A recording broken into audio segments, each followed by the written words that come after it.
Okay,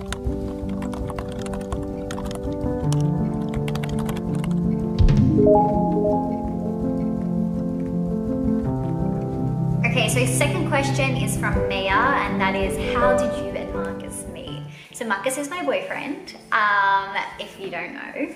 And we both have different stories on this. So we met when we were 18 at my friend Cooper Clemence's 18th birthday. And I remember it very, very clearly. He doesn't though. So Cooper had a big party, there was security, I think there was a DJ. This is what we used to do back then, like it was crazy. And the doorman, or the security, came out to Cooper and I think some of the other girls, and he was like, oh, Luke's here and he's brought a friend named Marcus Dawson and he's not on the list, like can he come in? And we're all like, who is this Marcus Dawson? Like, is he a good kid? Because sometimes people would bring like shitheads to parties and they'd ruin it. We're like, we don't know who he is. Or I wasn't saying that, that's what the girls were saying. And then I was like, ooh, a Marcus Dawson, like Jack Dawson in the Titanic. I'm obsessed with the Titanic, #1 favorite movie, in case you're wondering. I was like kind of intrigued by who he was just because of his last name. And we ended up going to the door and we let Luke and Marcus Dawson in. And yeah, that was the very first time I met Marcus. I was pretty drunk that night. It was my best friend's birthday. So I don't remember talking to Marcus at all. I don't actually think we talked. I think he was just at the party, and Marcus's memory of meeting me for the first time, and I could be wrong with this, but I believe it's at either in a queue at a nightclub or actually at the nightclub. I think it was in a queue. I think it was Treehouse. In the queue to go to Treehouse is where he first met me and we first spoke. And then the first time we actually became friends was at Billboard's a nightclub in Melbourne. So we were 18 through all of this. But honestly, the first day that I met Marcus at Cooper's 18th until we were official was February till the September. How many months is that? February, March, April, May, June, July. 7 months. So we were together 7 months before we were officially dating. Okay, so Maddie asks, when will the moving video be on YouTube? Maddie, as much as I can say right now, is coming soon. I really want to wait until my townhouse has a bit more furniture in it. Like you could probably tell right now that it's really, really echoey in here. I just don't really have that much furniture. So I could do a tour with not much furniture, or I could wait. So I think I'm gonna wait, but I'm hoping, you know, within the next 3 weeks. Because I've got neon signs coming. I've got 2 neon signs coming, one for my storage room, one for my office, a plant thing coming. I wanna buy a rug. Got some paintings and stuff that I need to put up, a little display table. I haven't actually got that much coming. So when I do the tour, I want it to be like finished, but I don't think it'll be finished anyway. Stay tuned, it is coming. All right, next question is from Olivia, and she says, what is my favorite release? Olivia, there's so many releases that I love. I think I'm gonna have to go with tie-dye. I'm just gonna have to go with tie-dye, honestly. I sold out of tie-dye. My very first launch night, I think it was 6 minutes. I think I sold out in 6 minutes for my Lilo and Stitch. And then when I did Lilo, Stitch, Pleakley and Nani, I think they sold out like in a night or something like crazy like that. So tie-dye is my favorite one because I'm obsessed with tie-dye and I'm obsessed with trackies. And 2, my audience seems to be equally as obsessed as I am. And I think launching tie-dye is what built my little community. So I think I'll always be grateful for those products. The reason I launched tie-dye was actually because I had, honestly, a freak out, panic attack, anxiety attack. I don't know what you want to call it, but it was bad when we went into lockdown for COVID-19. And I live in Melbourne, so we were in the craziest lockdown you can imagine. The freak out was, I own a swimwear company. We're going into winter. No one is able to travel. My whole collection that I've designed is European inspired and it's bloody cold. Like I'm not buying a bikini now, let alone, you know, all my usual customers. And I was already doing bad from the Aussie bushfires that we had in January. And the reason I was doing bad is because I didn't feel like marketing during that time. I felt like the bushfires were so bad that I wanted people to be saving their money and donating to, you know, animal wildlife and people that have lost their homes and stuff. So I didn't do any marketing for my whole Jan and Feb because of the bushfires, and then March hit and we were in lockdown. So I almost lost my business. Trackies, tie-dye trackies is what saved me. TikTok is what saved me as well. So yeah, that is why my favorite ever release is tie-dye. Okay, so the next question is from Ash, and she asked, or he, do you have any new products coming? Ash, do I ever? I have so bloody many new products coming. I'm like itching, like I'm going to bed every night like, where is my new stuff? I have that much coming that I just want it here now. Like I can't wait any longer. Mostly A, because I want to wear it, like I just want to be wearing my new stuff. And B, I want everyone else to see it because like I put so much time and work into it that like this is what I live for as an entrepreneur. But let's get into it. So I have trackies coming. I have 3 launching in about 3 weeks, 2 launching in about 5 weeks, another 2 launching in about 10 to 12 weeks. Then I've got some new concepts that I can't talk about yet, unfortunately, because they're secret. And then I've designed 20 new swimwear styles, which will come out in summer. So I've been a busy girl, and there is more coming that I actually can't tell you guys about yet, but just stay tuned because, well, we're in June now, but June, July, there's going to be some crazy stuff going down at Napoleon. So yes, very keen, very, very, very keen. All right, so Stella has asked, what is my favorite place in my new house? And Stella, you're looking at it. This couch is my favorite. Like, what a vibe this is. I just couldn't have dreamt of a better couch and better cushions to have on my couch. Plus, Leonardo hangs out behind me all day. Not all day, but when I'm on the couch. And we are best friends, aren't we, Leo? Aren't we best friends, Leo? He's swimming away from me. Leo, where are you? That's not Leo, that's Nemo. Leo, where are you? There you are. Yes, we're best friends, aren't we? Look at the reflection. I can't. Oh, sorry, I scared you. Bye. I spend a lot of time up here. I have my morning coffee up here. I probably sit up here at night from Big Brother o'clock, which is like 7:30 till maybe 1 a.m. I go to bed at 1 a.m. I know it's not healthy. I'll fix it one day. I'll keep you updated on that progress. Next question is from Bree. What is my biggest achievement to date? Ooh, tricky one, Bree. Look, it could either be starting my business, because that was big, but I actually think it's becoming self-employed. I think just being at a point now where my business is being able to balance itself, like support itself, is definitely my biggest achievement. I talk about it a lot on TikTok that starting a business is expensive, but it's also physically and mentally exhausting. And a lot of people do quit in their first 2 years just because how hard it actually is. And the online world makes it look really, really easy when it's bloody hard.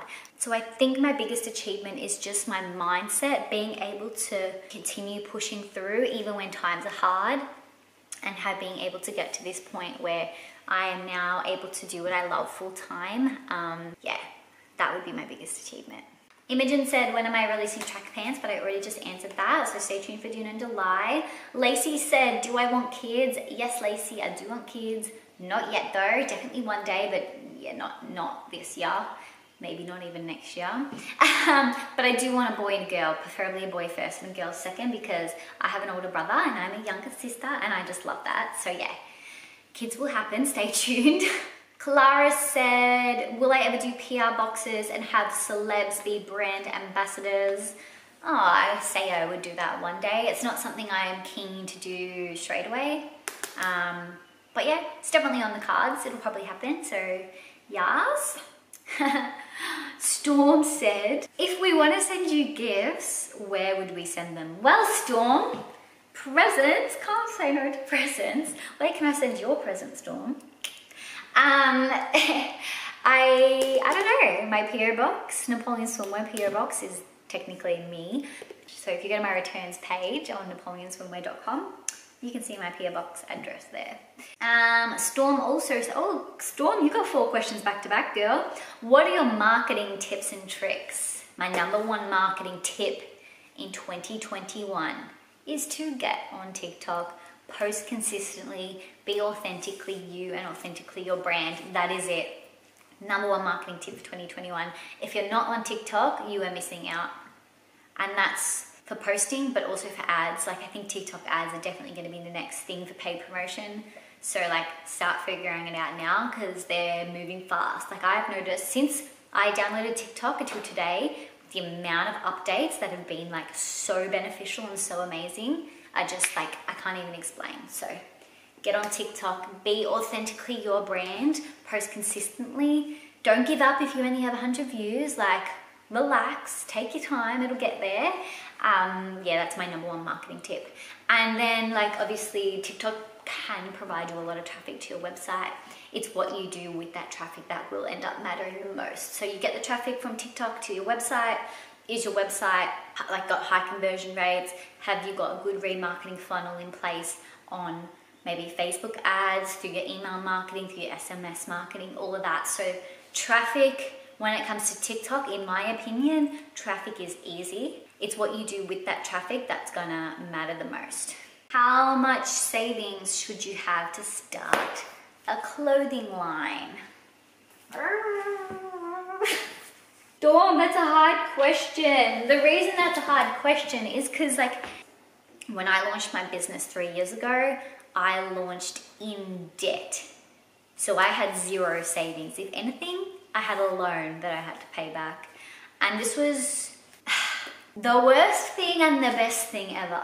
The worst thing because I literally got to a point where I was so stressed that I nearly like, it was very self-destructive in this time because I was in so much debt. I had to spend a lot of money on my business, and every single time my business made $1, I had to put that straight back on my loan. So it was a never-ending cycle of, I have a loan, I'm making sales, but I'm paying off the loan, and it was just a never-ending cycle of having no money. So I don't recommend that because it was bloody hard. But if I didn't do that, I wouldn't have my business today. So I don't recommend doing that if you're not a determined person. I had other assets. I had a really good car, a Honda HR-V, brand new, had a good car. I had cool clothes in my wardrobe, and I was an Instagram influencer. So I had little other assets that helped me eventually get out of that debt. My business did not help me get out of that debt, really. It was my other little bits and pieces. On the flip side, you hear of some people who literally start with $100 and become multi-millionaires, so it can happen. But I think the more money that you start with, the better, because it's actually more expensive than people make it out to be. Every new customer costs you money. So you have to look at it like that. You're actually buying your customers in the beginning. But say you're selling a $100 product. In the beginning, it might cost you $100 to sell that product. And that's honestly like how it kind of works. Another thing is, it's also how quickly you want to grow. So someone who launches a business with $10,000 as opposed to someone who launches a business with $100,000, they're definitely going to grow at different rates. A $10,000 business may take, 5 years to really get on their feet. And then a $100,000 business might take, 5 months to really get on their feet. So I don't know, I can't tell you exactly how much to start, but honestly, as much as possible, think about your goals, think about how quickly you want to grow, how slowly you want to grow. You could always get an investor. You could also do what I did and keep your full-time job and then end up using your full-time salary to pay for your business. All right, so the other questions are in my screenshots, so I just need to find them. Screenshots. Wow, I have 3,000 screenshots. Love it. Love that for me. Oh yeah. Okay, here we are. Neens says, how do you manage your income, pay yourself a wage, or put it all back into the business? I put it all back into the business. I currently just pay my rent and my bills, and that's it. I don't pay myself anything. So girlfriends, my close girlfriends, if you want to take me out for drinks, you'll shout, otherwise I can't come, unfortunately. Okay, Neve says, were you scared to quit your job? And Neve, yes, I was. I quit abruptly, like I hadn't planned to quit my job. It was more just like a rush of emotions that led me to quit my job. But it was something I had been thinking about anyway for like 6 to 12 months, just because I could see my business scaling bit by bit. The reason I was scared is because I know now that I don't have an income to pay myself. And I was nervous that by not having my job support my life, that Napoleon's money will then begin to support my life, and I want Napoleon to keep growing. I don't want to be taking money out of it. So it really is a financial thing. That was the main reason I was scared to quit my job. Other elements of that is I was scared to become lonely. It's actually quite a lonely life working at home on your own all day. It looks so fun through social media, but just think about it from the minute I wake up in the morning until my boyfriend gets home at 6 o'clock. I have not spoken to one person for the entire day. Like, I don't have a team. I have some friends that, you know, I'll send DMs to occasionally. But other than that, I'm literally, home alone all day, every day. Apart from my postman, Michael. So I was scared for that. So far, I'm not upset, like I'm not being affected by that, but I wonder, you know, how my mentality will change over the next 12 months from someone who's been so social to someone who, isn't social every day. Sarah said, how long have Marcus and I been together? And we've been together for almost 9 years. So this September will be our 9 years. Sophie said, why did you decide to sell streetwear as well as swimwear? And like I explained earlier when I was talking about tie-dye, the reason is because I knew we were going into a pandemic and that Australia couldn't travel, and that we were also going into winter. So I had to hustle, like I had to flip directions as quickly as possible. And that's why I decided to do streetwear. I had already launched a few jumpers in the past, so it was quite a seamless transition. I already had suppliers ready to go, but that was the main reason, because like, pandemic is here, it's cold, no one needs bikinis. Bree says, what's your favorite color? And my favorite color is pink. I like all shades of pink. Look, even my question box is pink. My hoodie right next to me, pink. My Ugg boots, also from the hoodie, pink. I have a discount code for the hoodie and it gets you $30 off anything you want. So if you want to match me, it's LUCIN30. I'll pop it on the screen right here. BB said, where do you see Napoleon Swimwear in 5 years? Phoebe, I don't know. I take day by day. I really see Napoleon Swimwear becoming not just a swimwear brand. I would love to branch out into more avenues as well. There will be some news coming of this year. So just stay tuned, but Napoleon will be progressing into different avenues this year. I'm just really happy with how Napoleon is going right now. So what I can see is it just scaling and hopefully becoming this little shop that has heaps of products in it. So it won't just be swimwear, streetwear, it's gonna be heaps of cool, exciting things. Oh, here's Maddie, she's the girl that made the PowerPoint. How do you overcome challenges that may seem hard to overcome? There's a dog barking. I don't really see challenges as challenges. I see them as steps to grow, steps to help me grow. Like, think about it. Your first day at a new school is scary. You don't know how you're gonna get to school. You don't know who you're gonna talk to. You don't know who you're gonna sit with. Your first day at a new job, you're too scared to pack your lunch. You don't know what questions to ask. You don't know the job at all. It's bloody scary. It's bloody hard. Every task you're given at your new job's hard. And, you know, at high school, you're locked into 5 years. What you know in year 7 is nothing compared to what you're gonna know in year 12. You get a full-time job. What you know in your first day is gonna be nothing compared to what you know in your 4th, 5th year. Business is exactly the same. I've got so much time to learn and grow that the challenges I have in the beginning are gonna be irrelevant in the next 5 years. So if I just keep working away, keep learning, keep chipping away at it, this little challenge that's here is only gonna be temporary. And when I look back on it, in 5 years' time, it's gonna be like, I don't know, like a little pimple that you have for a day. Like, it's gonna be nothing in the scheme of things. So I really am just patient with myself. I allow myself the time to breathe and grow, to fail. Like, people don't like the word fail, I do. I like making mistakes because making mistakes is the only thing that's gonna really accelerate me forward. Like, it takes time. A business is not a destination, it's a journey. The day you go live, it's not like, oh, I have a business now, I'm an entrepreneur. Like, I never actually called myself an entrepreneur until year 3, which was this year, because I was like, I'm not an entrepreneur. But technically, I think I've earned that title a little bit now. When and how did you know you wanted to do your business full time?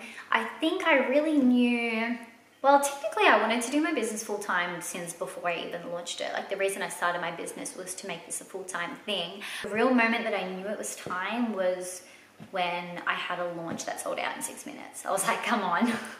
Like, people are loving this, I'm loving this. Like, if I can sell out, you know, 200 sets, which is 400 items in 6 minutes, like, surely this isn't just gonna disappear overnight. So I think that launch was where I was like, you know what, I think I've got this. Like, I think I've got this.